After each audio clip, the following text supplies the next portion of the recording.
Yo, what's going on, guys? It's your boy Otaku, having coming at you with another manga chapter review. Today I'll be reviewing manga chapter 51 of Black Clover. Now, this chapter starts off with Light being defeated by Gauss, and not because Light did not see Gauss's mirror magic, but Light basically couldn't bring himself to hurt Gauss because Light could have redirected it, but he decided to take the attack on his own. Now, this could be because they are brothers. That's my thought on it because they have a lot of similarities in appearance and the facial structure and as far as the same color hair, I believe. On top of that, he could have just been someone they played with a long time ago and Gauch doesn't remember. It would make sense for Gauch not to remember him if they were brothers, though, if Light was a little bit older than him and they were separated at a very young age and he just didn't want to hurt his brother. But apparently, after he wound up taking Light, Yami thanks Gauch for saving him and he's like, everybody did a good job, except for you, Luck. Luck was like, you'd all be dead if I wasn't here, because he actually teleported Gauch in there to save him. But Gauch is like, well, I wouldn't have saved you if you wouldn't have picked me up a long time ago on the run. And Yumi's like, so what you're saying here is everything that happened today is my doing. So it was basically took his own horn, and he told Asta not to get too excited because he beat one of the scrubs, obviously talking about Voltos. But then the third eye appears. This is when things start getting really interesting. Now, I want to point something out. There is definitely a Jalal 2.0 here. You know, I mean, the eye thing might not be exactly the same, but it's pretty freaking close to Jalal. If you've seen Fairy Tail. But anyway, there is they show up and they pick up Light. They put him in a flame recovery Phoenix robe. I'm assuming this is one of the spells that the guy stole from Fuego Leon, or stole the ability to use from Fuego Leon, because maybe Fuego Leon tried to use it to heal himself, to keep him to a point that he wouldn't die. And when this dude saw it, he was able to imitate anything that he sees. So he basically was able to imitate the flame move by Fuego Leon, unless they have someone in their group that actually has flame recovery magic. But I'm assuming that's a very high level flame skill, which they're all very high level, so I wouldn't doubt that they have anybody like that. But I'm assuming he got up from Fuego Leon when Fuego Leon was actually took into that portal. But you have three people. The clover from the Black Clover Kingdom means three things. It means faith, hope, and love. The three opposites mean something completely different. You have Liar, the faithless. He uses imitation magic. He can copy anybody's magic. Hence Fuego Leon that I was talking about earlier, that he most likely copied as a recovery robe from, you know, seeing them use it. But then you have Vet the Hopeless. I want to talk about him for just a second because this dude is UP the second all the way. UP 2.0 from Hunter x Hunter. Even more than the first guy is Jalal. This dude is pretty much exactly UP from Hunter x Hunter. Basically the big beast dude that's from the Chimera Anarch. He looks exactly like him down to the T. The only difference is he uses animal-based magic.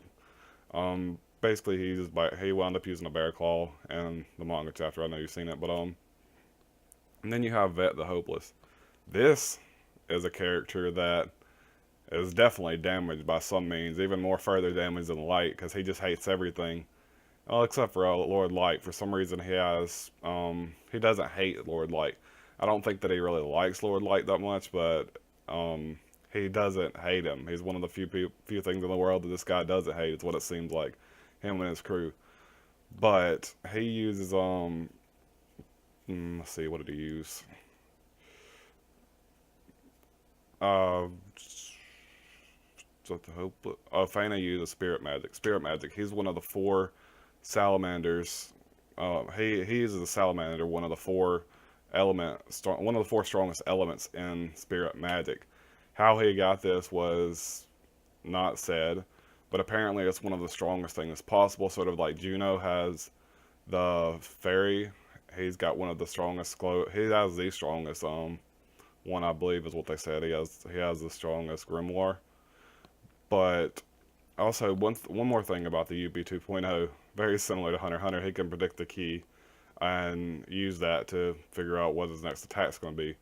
And that really surprised the shit out of Yami. He wound up breaking a sword, and Yami's complaining about how he needed to pay him back. But Yami is basically holding back against these guys because he can't fight the way he wants to fight because everyone else is there. And so he has to protect his crew. that's his goal. He has to protect his crew, according to him, because if he dies, if he lets his crew die, then he's gonna have to live with that, and it's probably gonna be laughed down upon by everybody else. So he can't fight his full strength. So he can't show them the full force of a captain like he planned on showing them. Most likely because they're far too close in the radius. Because I'm pretty sure his power can expand the length of that entire area with no problem. Because I'm pretty sure the Magic Knights have that much power.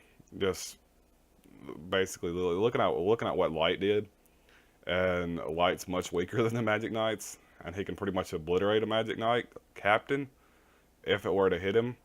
So just imagine what the Magic Knight's powers are if they were fighting full strength. I'm pretty sure he could encompass that entire room in darkness, and like a darkness explosion or something. There's something he's got to be able to do that puts him well above this Light character, with the exception of that one move he used. But he did say that was the only character. Him and Julius Novachrono were the only two that he knew of that could beat him. So perhaps Fuego Leon was, just really weak according to him, so he couldn't beat him. And Yami's actually very powerful, almost on the same level as the Golden Dawn at least, but he's very far down in the rankings because of his attitude and the way he just, blows up everything while he's out fighting or destroys cities and stuff, sort of like, fairy tale. So that's why he's so low, and he has less stars and accommodations than all of the other captains, and why he's looked at as the lowest guild. Not necessarily that he's the weakest or his guild is the weakest. They just don't handle things with a structure. But after they realized that he's too weak against them, he's too weak to fight him and beat him without with those crew being there, so he has to protect them. He's planning on surpassing his own limits. Then he gets attacked, pushed all the way back, and then the Silver Eagles pop up, and they're like, "Oh, let us in. This looks like a whole lot of fun."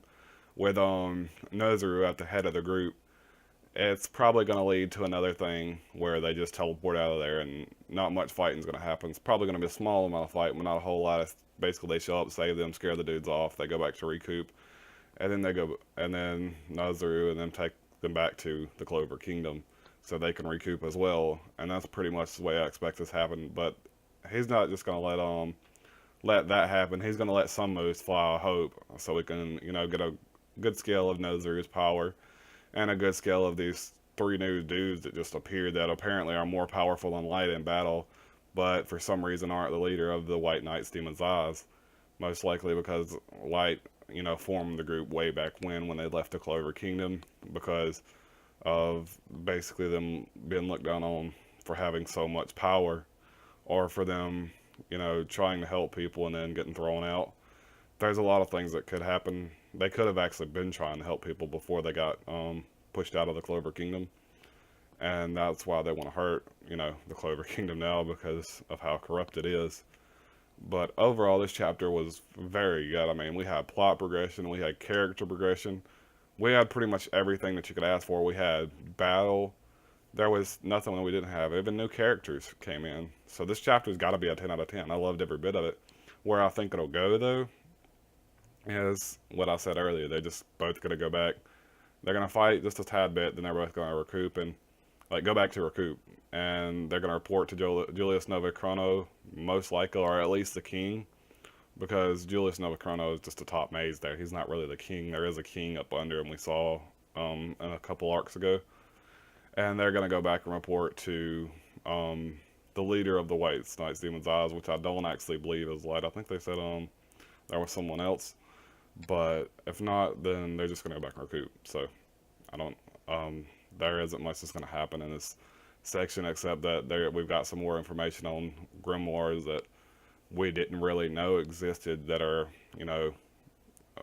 basically Faina's, Vets, and Lyre the Faithlesses. And they're going to be very interesting to see what kind of moves that they can actually do later on once we actually get to fight them, or once Assassin actually gets to fight them. So that's going to be really interesting. But that's all, guys. Peace.